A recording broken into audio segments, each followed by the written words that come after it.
بسم اللہ الرحمن الرحیم۔ جن چیزوں سے روزہ ٹوٹ جاتا ہے اور قضا اور کفارہ دونوں لازم ہوتے ہیں۔ قضا کا مطلب تو ہے ایک روزے کے بدلے ایک روزہ رکھنا، اور کفارے کا مطلب ہے ایک روزے کے بدلے 2 مہینے کے یعنی 60 دن کے روزے رکھنا اور لگاتار رکھنا، تو یہ ہوتا ہے کفارہ۔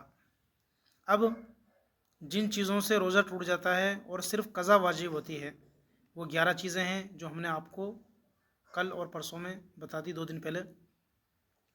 اب آج وہ چیزیں ہم آپ کو بتاتے ہیں جن سے روزہ ٹوٹ جاتا ہے اور قضا اور کفارہ دونوں لازم ہوتے ہیں، یعنی ایک روزہ قضا کا اور 60 روزے کفارے کے، یعنی 61 روزے آپ کو رکھنے ہوں گے۔ اب یہ 2 چیزیں ہیں جن سے روزہ ٹوٹتا ہے تو قضا اور کفارہ دونوں لازم ہوتے ہیں۔ نمبر 1،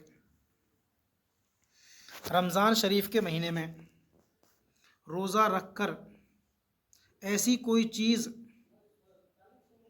جو غذا یا دوا یا لذت کے طور پر استعمال کی جاتی ہے، قصدن کھا لی یا پی لی، یعنی جان بوجھ کر، یعنی کوئی ایسی چیز کھا لی رمضان کا روزہ رکھنے کے بعد میں جان بوجھ کر، یاد ہوتے ہوئے کہ جو چیز یا تو غذا کے طور پر یا دوا کے طور پر یا لذت کے طور پر استعمال کی جاتی ہے، اس چیز کو جان بوجھ کر کھا لیا یا پی لیا تو اس سے روزہ ٹوٹ جائے گا۔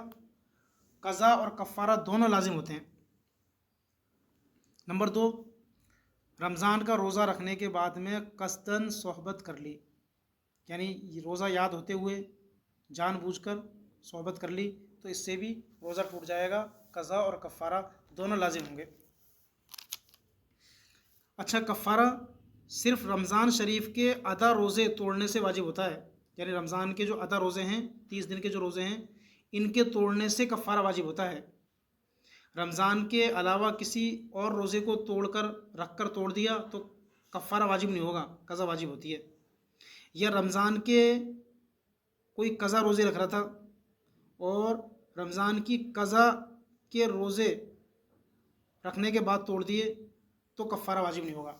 کوئی آدمی رمضان کے چھوٹے ہوئے روزے رکھ رہا تھا اور اس نے رکھنے کے بعد میں توڑ دیا جان بوجھ کر، تو اب اس پر کفارہ واجب نہیں ہوگا بلکہ قضا واجب ہوگی، یعنی ایک روزے کے بدلے ایک روزہ رکھنا ہے، کفارہ نہیں دینا۔